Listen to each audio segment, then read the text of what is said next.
Hello दोस्तों, स्वागत है आपका श्री गुरु एकेडमी में। मैं मनु वर्मा आपका शुक्रिया हार्दिक अभिनंदन करता हूं। दोस्तों, आज हम आपके लिए पर्यावरण पेडागोजी का महा मैराथन क्लास 15 लेकर आए हैं। दोस्तों, आप सभी को पता है कि हमारा 1 जून से महा मैराथन क्लासेस स्टार्ट हो चुकी हैं। तो यदि आपने उनको नहीं देखा है तो आप फटाफट से देख लीजिए, क्योंकि यहाँ से आपको मैं गारंटी देता हूँ कि जो महा मैराथन क्लास आपके लिए कराई जा रही हैं, अगर आप उनको ही करते रहते हैं तो तब भी आपका 105 प्लस का स्कोर कवर हो जाएगा, गारंटेड। तो ठीक है दोस्तों, एक बार यस कर दीजिए, या फिर यदि आपके पास वॉल्यूम और आपकी स्क्रीन दोनों सही है तो एक बार यस कर दें सभी भाई बहन, तब हम इस सेशन को स्टार्ट करते हैं। जी हाँ, सभी भाई बहन यस करें। यस, बहुत बढ़िया, एकदम से बहुत बढ़िया। दोस्तों, जय हिंद, वंदे मातरम। दोस्तों, जल्दी से हम स्टार्ट करते हैं आज का सेशन।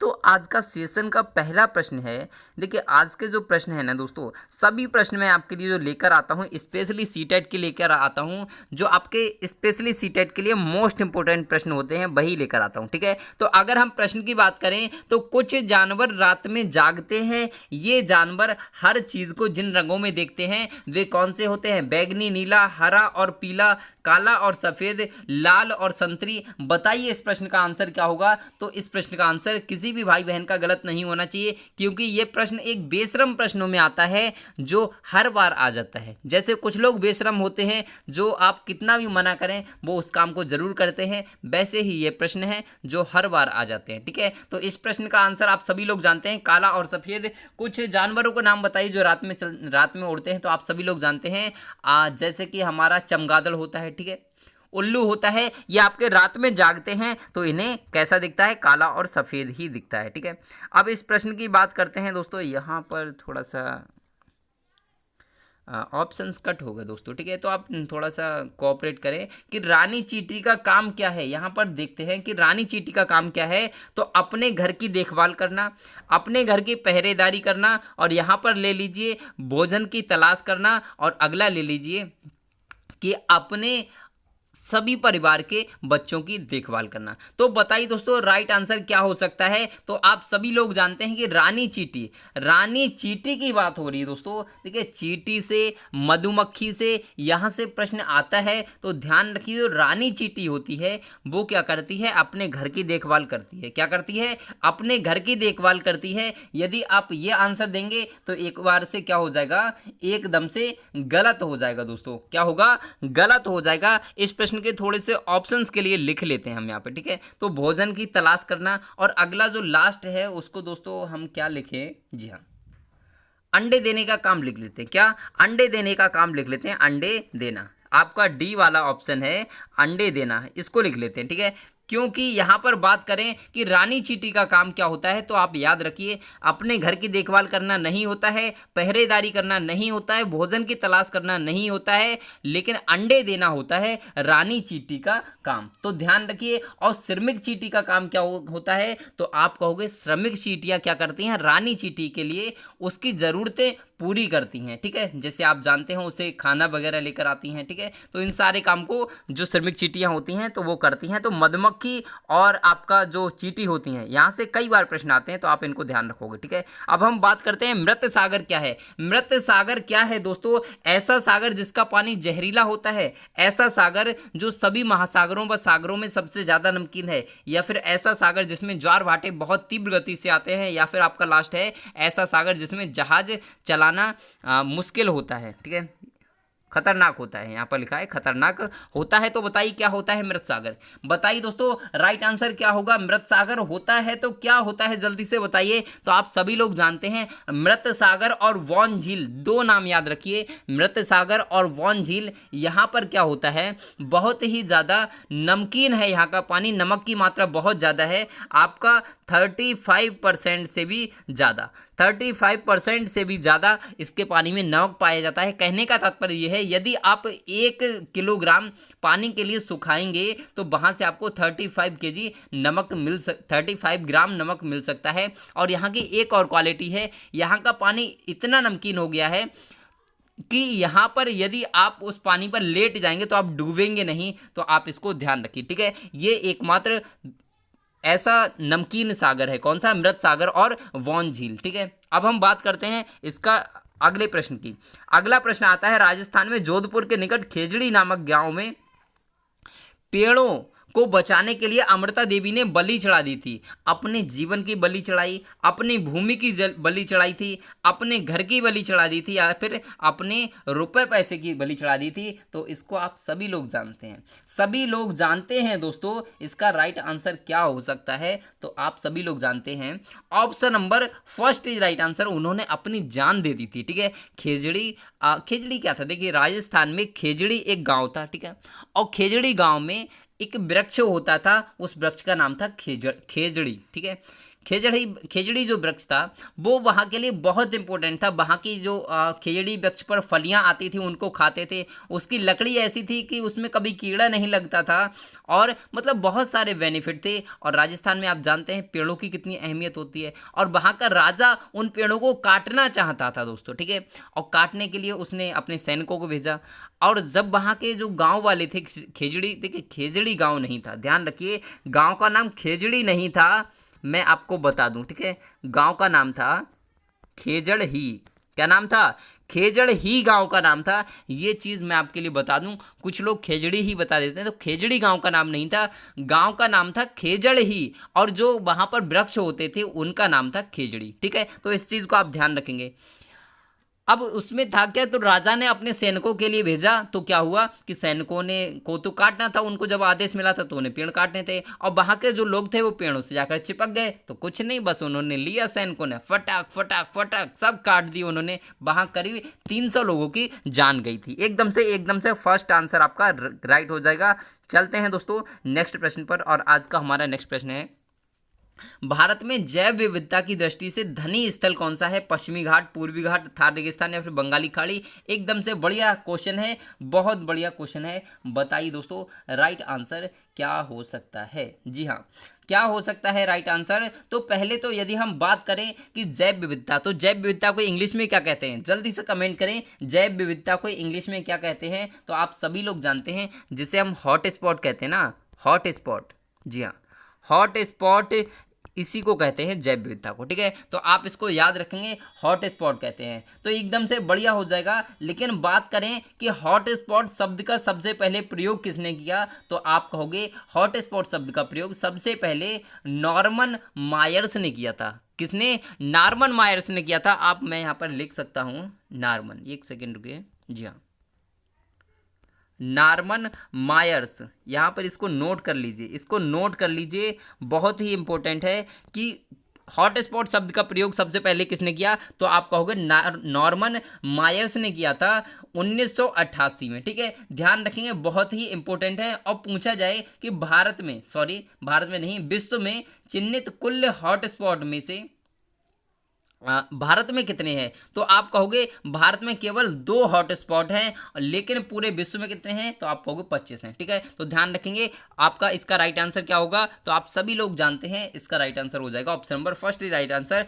पश्चिमी घाट पर सबसे ज्यादा जैव विविधता पाई जाती है। और पूछा जाए कि दोस्तों आपका मतलब पूरे विश्व में, पूरी हमारी जो अर्थ है, पृथ्वी है, पृथ्वी पर जैव विविधता कहाँ पाई जाती है, तो आप कहोगे यहाँ पर, जहाँ पर सबसे ज़्यादा गर्मी पड़ती है, यानी कि ये वाला क्षेत्र आपका जैव विविधता सबसे ज़्यादा पाई जाती है। ठीक है, आपको समझ में आ गया होगा। चलते हैं नेक्स्ट प्रश्न पर, और हमारा नेक्स्ट प्रश्न है, राहुल विटामिन डी की आवश्यकता से अधिक गोलियां खाता है, ठीक है, या फिर लेता है। उसके चाचा जो एक चिकित्सक हैं, उन्होंने उसे ऐसा ना करने की चेतावनी दी, क्योंकि उसे समस्या हो सकती है। किसकी समस्या हो सकती है दोस्तों, बताइए? विटामिन डी की आवश्यकता से अधिक खाने से किसकी कमी हो सकती है?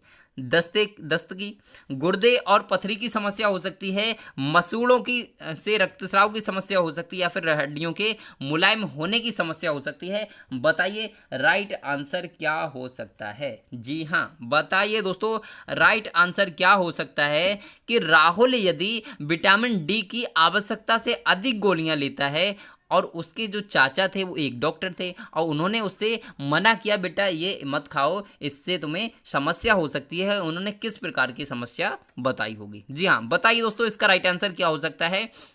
तो आप देखिए, इसी प्रकार के इसी प्रकार के प्रश्न आते हैं सीटेट में। क्वेश्चन सिंपल होता है लेकिन आपको थोड़ा सा घुमा कर दिया जाता है। तो आप सभी लोग जानते हैं जो आपका विटामिन डी होता है, ठीक है, तो विटामिन डी किसके अवशोषण में सहायक होता है? तो आप जानते हैं कैल्शियम, ठीक है। और कैल्शियम जब मिलेगा तो क्या होगा दोस्तों, आप सभी लोग भली भांति जानते हैं गुर्दे की पथरी बनने लगेगी, ठीक है। गुर्दे की पथरी हो सकती है उसको, इसीलिए option number B is right answer, एकदम से सही हो जाएगा। चलते हैं नेक्स्ट प्रश्न पर। निम्नलिखित में से कौन सा एक सुमेलित नहीं है? जो सुमेलित नहीं है वो आपको बताना है दोस्तों, ठीक है। जो सुमेलित नहीं है वो आपको बताना है। कौन सा? राजाजी राष्ट्रीय उद्यान हाथी के लिए प्रसिद्ध है, बिल्कुल। पेरियार किसके लिए प्रसिद्ध है? तो आप कहोगे हंगुल के लिए। क्या हो सकता है? नहीं होगा दोस्तों, हंगुल के लिए नहीं होता है। तो ध्यान रखिए पेरियार में क्या होता है, तो आपके बाघ पाए जाते हैं, ठीक है। पेरियार में आपके बाघ के लिए प्रसिद्ध है, ध्यान रखेंगे। मानस आपका हाथी के लिए है, ठीक है। और आपका दुधवा क्या है? तो आपका टाइगर रिजर्व है, तो आप सभी लोग जानते हैं। और नहीं पूछा है तो ये नहीं होगा, यानी कि option number B is right answer, एकदम से करेक्ट हो जाएगा, ठीक है, एकदम से सही होगा दोस्तों। चलते हैं नेक्स्ट प्रश्न पर। और यहाँ पर बात करें दोस्तों, यहाँ पर चलिए आगे ही बढ़ते हैं, ठीक है, क्योंकि ज़्यादा टाइम वेस्ट नहीं करना है। आपके लिए स्पेशल वीडियो दे ही रखी है, तो ज़्यादा डिस्क्राइब करने से भी कोई फ़ायदा नहीं होगा, ठीक है। तो यहाँ पर बात करते हैं कि एक प्रशिक्षु शिक्षक प्रयोगशाला में प्रोटीन के लिए खाद्य परीक्षण प्रदर्शित करना चाहती है। ऐसा करने के लिए एक निम्नलिखित में से कौन सा अभिकर्मक का चुनाव करेगा? आयोडीन, सूडान 13, सूडान 3, या फिर आपका पोहलिंका विलियन, ए और बी, कॉपर सल्फेट और कास्टिक सोडा। बताना है कि एक प्रशिक्षु शिक्षक प्रयोगशाला में प्रोटीन के लिए खाद्य परीक्षण प्रदर्शित करना चाहती है। ऐसा करने के लिए निम्नलिखित में से कौन सा अभिकर्मक का चुनाव करेगा? इसका राइट आंसर बताइए। आपको मिलते हैं 30 सेकंड। इस प्रश्न को करने के लिए 30 सेकंड मिलते हैं, क्योंकि यह प्रश्न आपके लिए नया हो सकता है, ठीक है। तो बताइए इस प्रश्न का राइट आंसर क्या हो सकता है? जी हाँ, बहुत बढ़िया। जय हिंद दोस्तों। और यदि आपको लाइव क्लास शेड्यूल नहीं पता हो तो आज आपको मैं बताता हूं कि आपको दोपहर में 12 बजे, शाम को 4 बजे और रात्रि में 9 बजे लाइव क्लास मिलती है। तो आज आप रात्रि में 9 बजे सभी भाई बहन लाइव क्लास में आना ना भूलें। और इस प्रश्न का आपका जो आंसर होगा वो क्या हो जाएगा? तो ध्यान रखिए कॉपर सल्फेट और कास्टिक सोडा। उसे कॉपर सल्फेट और कास्टिक सोडा का चुनाव करना चाहिए दोस्तों, यही आपका राइट आंसर हो जाएगा। आयोडीन नहीं होगा, सूडान नहीं होगा, पोलिंग का ये नहीं होगा। Option number D is right answer. चलते हैं नेक्स्ट प्रश्न पर। और आज का हमारा नेक्स्ट प्रश्न है, ओजोन बायोस्फीयर को बचाती है। ओजोन जो है वो आपकी बायोस्फीयर को किससे बचाती है? इंफ्रारेड किरणों से, अल्ट्रावायलेट किरणों से, एक्स किरणों से, या फिर आपका गामा किरणों से? बताइए इसका राइट आंसर क्या होगा? तो आप सभी लोग जानते हैं, आप सभी लोग जानते हैं कि इसका राइट आंसर क्या होगा? तो option number B is right answer, सभी लोग जानते हैं। लेकिन क्वेश्चन ये भी आता है कि ओजोन परत जो है वो किस मंडल में पाई जाती है? तो आप कहोगे समताप मंडल में। किसमें? समताप मंडल में पाई जाती है। इसको भी आप ध्यान रखिए, ठीक है। अब बात करें अगले प्रश्न की, तो हमारा अगला प्रश्न आता है दोस्तों, जी हाँ, बहुत बढ़िया दोस्तों, जय हिंद, वंदे मातरम दोस्तों। अब बताइए अगले प्रश्न, ठीक है। वयस्क मानव शरीर में कितने प्रतिशत पानी होता है? 80%, 60%, 50%, 30%? इस प्रश्न का राइट आंसर बताने में किसी को भी कोई मतलब गलत होना ही नहीं चाहिए, ठीक है, ध्यान रखेंगे, गलत होना ही नहीं चाहिए। तो इसका राइट आंसर क्या होगा? एकदम से option number first is right answer. कुछ भाई बहन ने लगाया होगा लेकिन एक गलत हो जाएगा, ठीक है, ये गलत हो जाएगा, ध्यान रखना है। ऑप्शन आपका वी सही हो जाएगा, 60%। देखिए जो ह्यूमन बॉडी होती है उसमें आपका 60% वाटर होता है। लेकिन क्वेश्चन ये आ जाए कि हमारा जो शिशु होता है यानी कि बच्चा होता है, बच्चे के शरीर में कितना % पानी होता है? तो आप कहोगे बच्चे के शरीर में 75% पानी से बना होता है, वाटर से बना होता है। ध्यान रखेंगे, ठीक है, एकदम से ध्यान रखेंगे। जहां पर बच्चे की बात होगी वहां पर 75% और वयस्क मानव में 60%, ठीक है। चलते हैं नेक्स्ट प्रश्न पर। और आज का हमारा नेक्स्ट प्रश्न है, नेहा कक्षा 5 के ईवीएस विषय में निम्नलिखित में से, एक सेकंड के स्लाइड को थोड़ा सा छोटा कर लेते हैं। जी हाँ, अब देखिए, अब आपको पूरा प्रश्न दिखता है कि नेहा कक्षा 5 के ईवीएस विषय में नीचे दी गई मूल्यांकन तकनीक का प्रयोग करती है। हस्तलिखित क्रियाकलापों का मूल्यांकन, गृह कार्य मूल्यांकन, परियोजना कार्य मूल्यांकन, मौखिक परीक्षा। बताइए दोस्तों, इसमें अब आपको देखना है कि नीचे दिए गई तकनीकों का कौन सा युग्म अधिक वस्तुनिष्ठ मूल्यांकन दे सकता है। यहाँ पर दोस्तों आपको ध्यान रखना है। अब आपके लिए मैं लगाता हूँ प्रश्न, ठीक है। अब आपके लिए प्रश्न लगाता हूँ यहाँ पर। जी हाँ, अब आपको बताना है इसका राइट आंसर क्या हो सकता है दोस्तों, कि क्या आपका गृह कार्य और मूल्यांकन दोनों हो सकता है, ठीक है। गृह कार्य मूल्यांकन हो सकता है, या परियोजना कार्य मूल्यांकन, मौखिक परीक्षा, या फिर आपका हस्तलिखित क्रियाकलापों का मूल्यांकन। देखिए थोड़ा सा उसमें थोड़ा सा मिस्टेक हो गया, ये दूसरा होगा, ये और ये तीसरा, ठीक है। तो आप इनको ध्यान रखेंगे। इनमें से क्या क्या हो सकता है दोस्तों, ठीक है। बताइए, नेहा कक्षा 5 के ईवीएस विषय में नीचे दी गई मूल्यांकन तकनीक का प्रयोग करती है। बताइए किस तकनीक का प्रयोग करती है। जी हाँ, बहुत बढ़िया दोस्तों, एकदम से बढ़िया। तो आपसे यदि मैं आपसे पूछता हूं कि हस्तलिखित क्रियाकलापों का मूल्यांकन किया जाता है, बिल्कुल किया जाता है, एकदम से सही है, ठीक है। क्या गृह कार्य का मूल्यांकन किया जाता है, तो आप कहोगे ये तो गलत है, गृह कार्य का मूल्यांकन नहीं किया जाता है, क्योंकि गृह कार्य तो दिया ही नहीं जाता है, तो मूल्यांकन कहाँ से होगा, ठीक है। परियोजना कार्य का मूल्यांकन किया जाता है, फिर वही बात, ये भी क्या होगा, एकदम से कैसा हो जाएगा, तो आपको गलत हो जाएगा दोस्तों, ठीक है। परियोजना कार्य का मूल्यांकन नहीं किया जाता है। कक्षा 5 के यदि हम बात करें तो हस्तशिल्प क्रियाकलापों का मूल्यांकन किया जाता है। ऑप्शन नंबर फर्स्ट सही है, और ऑप्शन नंबर फोर्थ सही है, यानी कि आपका ये देख लीजिए, फर्स्ट और फोर्थ, यानी कि option number B is right answer, एकदम से सही हो जाएगा। इस प्रकार के प्रश्न को बहुत ही सतर्कता के साथ कीजिए दोस्तों, क्योंकि ये प्रश्न आपके लिए बहुत इंपॉर्टेंट है, ठीक है। अब चलते हैं नेक्स्ट प्रश्न पर, कि निम्नलिखित में से कौन सा केरल की पहचान है। केरल की पहचान बताना है आपको दोस्तों, शिकारा, फेरी, अपुतियक, या फिर कारवां। बताइए दोस्तों, केरल की पहचान कौन सी है, तो पहचान क्या होगा, जो वहां पर चीज पाई जाएगी वही पहचान होगी। तो ध्यान रखिए दोस्तों, यहां पर क्या होता है, ठीक है। तो यहां पर अपुतियक, चलिए मैं आपके लिए थोड़ा सा बाद में ही बताता हूँ, बाद में थोड़ा सा बताता हूँ।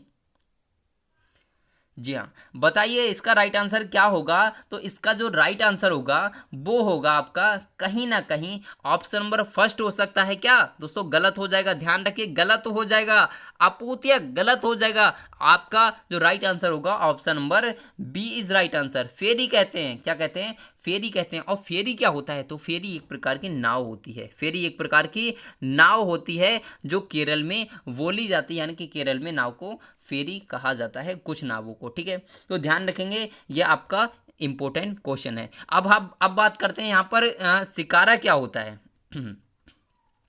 शिकारा क्या होता है, तो शिकारा आप जान लीजिए, मैं आपको बताता हूँ शिकारा क्या होता है। तो लकड़ी की हाउस बोट होती है, आपने सुना है ना हाउस बोट, तो हाउस बोट होता है ये, क्या होता है, हाउस बोट। हाउस बोट को शिकारा कहा जाता है, ठीक है।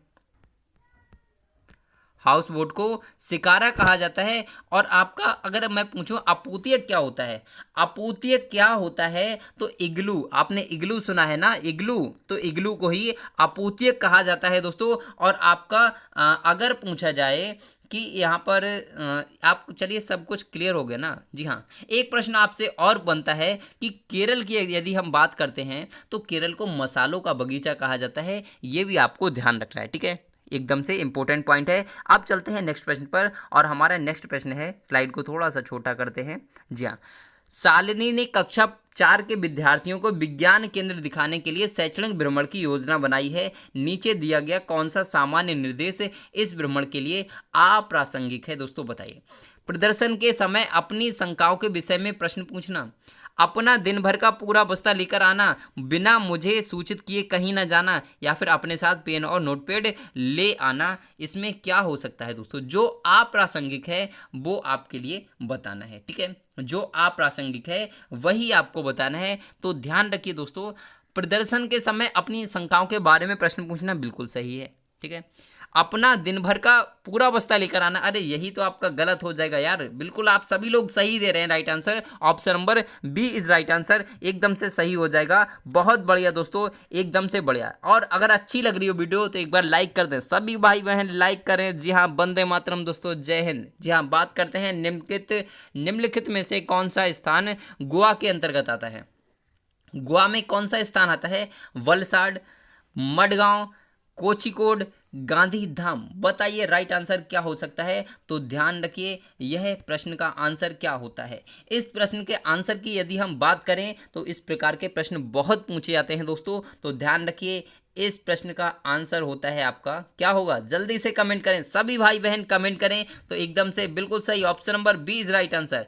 मडगांव आपका गोवा में स्थित है। मडगांव कहाँ स्थित है? तो आपका गोवा में स्थित है। और आपका वलसाड और गांधीधाम, वलसाड और गांधीधाम दोनों आपका गुजरात में स्थित है। ठीक है, गुजरात में आपका ये दोनों स्थित हैं। ठीक है, अगर हम बात करें कोझिकोड कहाँ है? तो कोझिकोड आपका, आप सभी लोग जानते हैं, ये आपका केरल में स्थित है। ठीक है, केरल में आपका स्थित है कोझिकोड।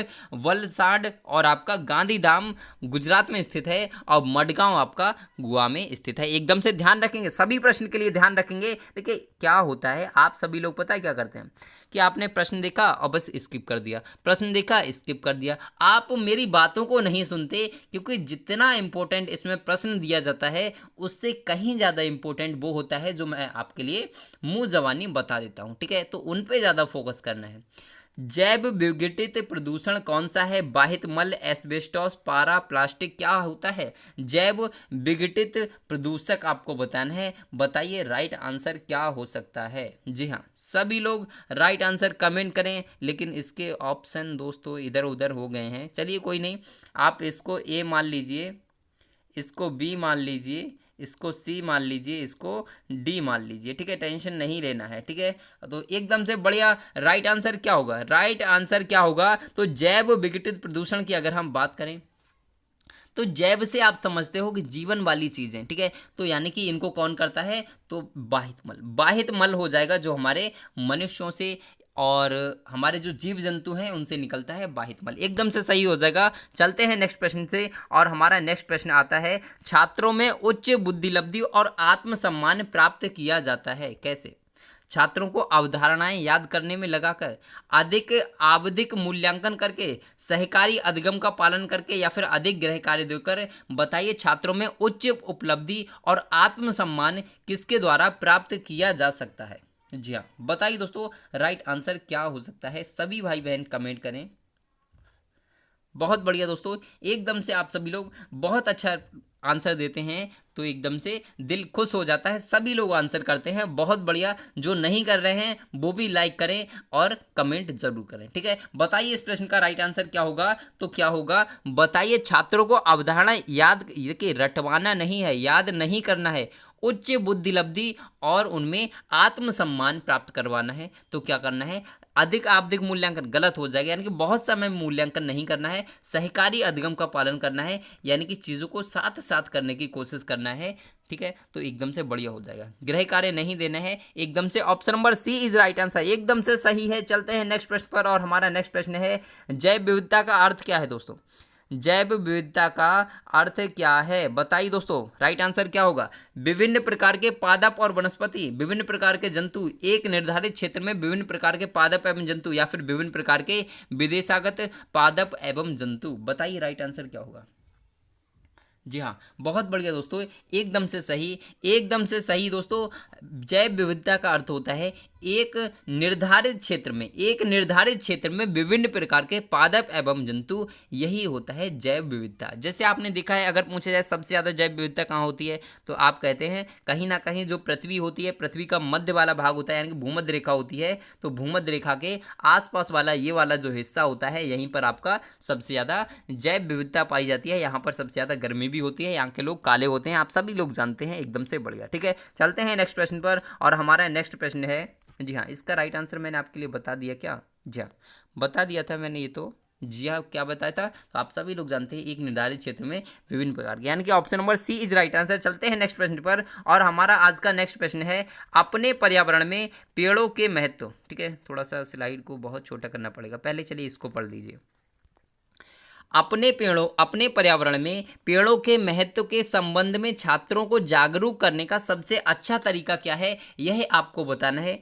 पेड़ों के विभिन्न उपयोग समझाने के लिए पाठ्य पुस्तक सामग्री का उपयोग करना, विभिन्न उत्पादों के उदाहरण देना जो हम पेड़ों से प्राप्त करते हैं, छात्रों को विभिन्न प्रकार के पेड़ों का चार्ट दिखाना। बताइए दोस्तों राइट आंसर क्या हो सकता है, सभी भाई बहन कमेंट करें। जी हाँ, अगर जागरूकता लानी है बच्चों में पर्यावरण के प्रति पेड़ों के महत्व को बताना है, तो उनके लिए जागरूक किस तरीके से कर सकते हैं, सबसे अच्छे तरीके से बताइए दोस्तों। बताइए इसका राइट आंसर क्या होगा। पेड़ों के विभिन्न उपयोग समझाने के लिए पाठ्य सामग्री का उपयोग करना। तो कभी आपने पढ़ा होगा कि एनसीएफ में बताया गया था कि कभी भी जो किताबों में पढ़ाया जाता है वही ज्ञान नहीं होता, ध्यान रखिए, तो ये आपका नहीं होगा, ठीक है। विभिन्न उत्पादों के उदाहरण देना, क्या हम विभिन्न प्रकार के उत्पादों के उदाहरण दे सकते हैं? चलिए आपका जो नेक्स्ट ऑप्शन है उसको भी देख लेते हैं, ठीक है।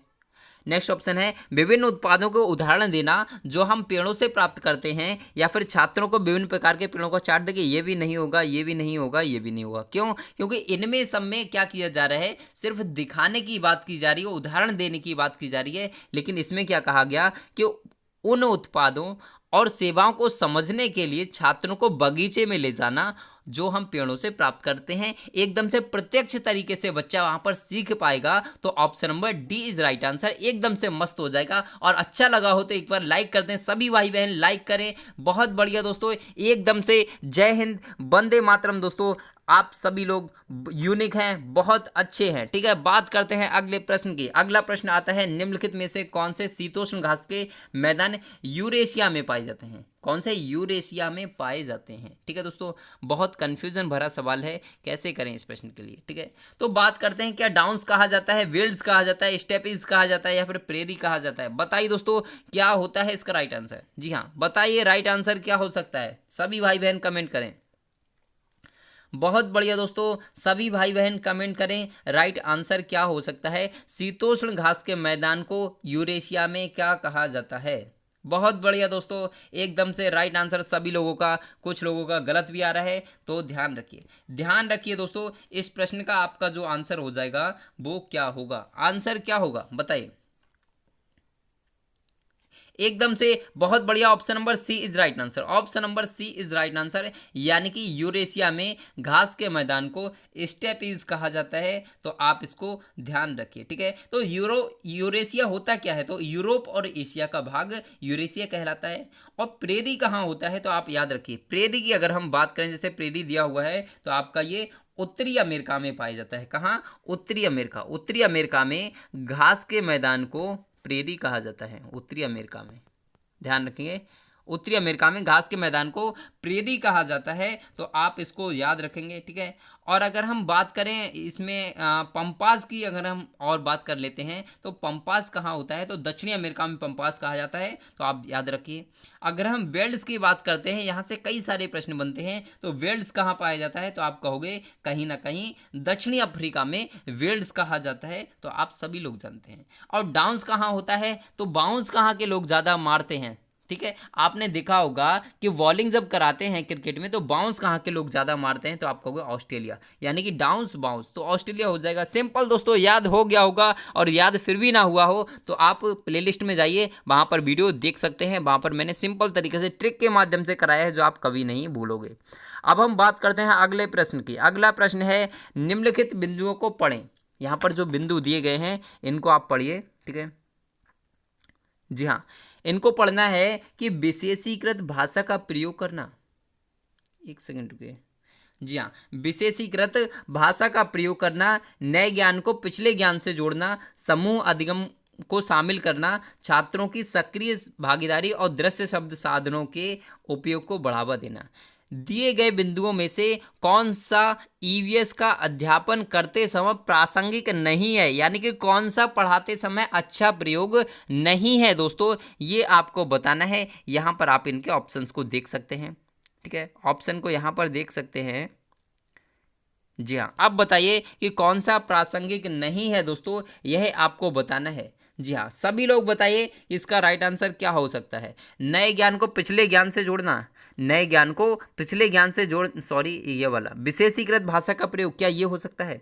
नए ज्ञान को पिछले ज्ञान से जोड़ना बिल्कुल हो सकता है, क्या बताइए? समूह अधिगम को शामिल करना, छात्रों की सक्रिय भागीदारी और श्रव्य दृश्य साधनों के उपयोग को बढ़ाना। तो आप सभी लोग जानते हैं कहीं ना कहीं छात्रों की सक्रिय भागीदारी होनी चाहिए, समूह अधिगम होना चाहिए, नए ज्ञान को पिछले ज्ञान से भी जोड़ना चाहिए, लेकिन क्या विशेषीकृत भाषा का प्रयोग करना चाहिए? नहीं, सिंपल लैंग्वेज का प्रयोग करना चाहिए। यानी कि केवल यही है, यानी कि केवल फर्स्ट कहीं दिया है तो आप कहोगे ऑप्शन नंबर किस में दिया है? ऑप्शन नंबर डी में दिया है। Option number D is right answer, एकदम से करेक्ट हो जाएगा। और दोस्तों यदि आपको लाइव क्लास का शेड्यूल नहीं पता हो तो एक बार सुन लीजिए, आपको दोपहर 12 बजे, शाम 4 बजे और रात्रि में 9 बजे लाइव क्लास मिलती है। तो आप ध्यान रखिए 9 बजे आना ना भूलें, सभी भाई बहन 9 बजे आना ना भूलें लाइव क्लास में। ठीक है दोस्तों, आज का सेशन बस इतना ही रखते हैं, फिर मिलते हैं आपसे एक नेक्स्ट वीडियो में। तब तक दोस्तों कहीं जाइए मत, तैयारी करते रहें दोस्तों, समय आपके पास बहुत कम है तो ध्यान रखिए, आपको समय का बहुत ध्यान रखना है, आपके पास बहुत कम समय बचा हुआ है। ठीक है दोस्तों, तो बस लास्ट में आपसे यही कहना चाहूँगा, खुश रहो, मस्त रहो, मुस्कुराते रहो और पढ़ते रहो दोस्तों। ठीक है, तो चलिए बाय बाय दोस्तों।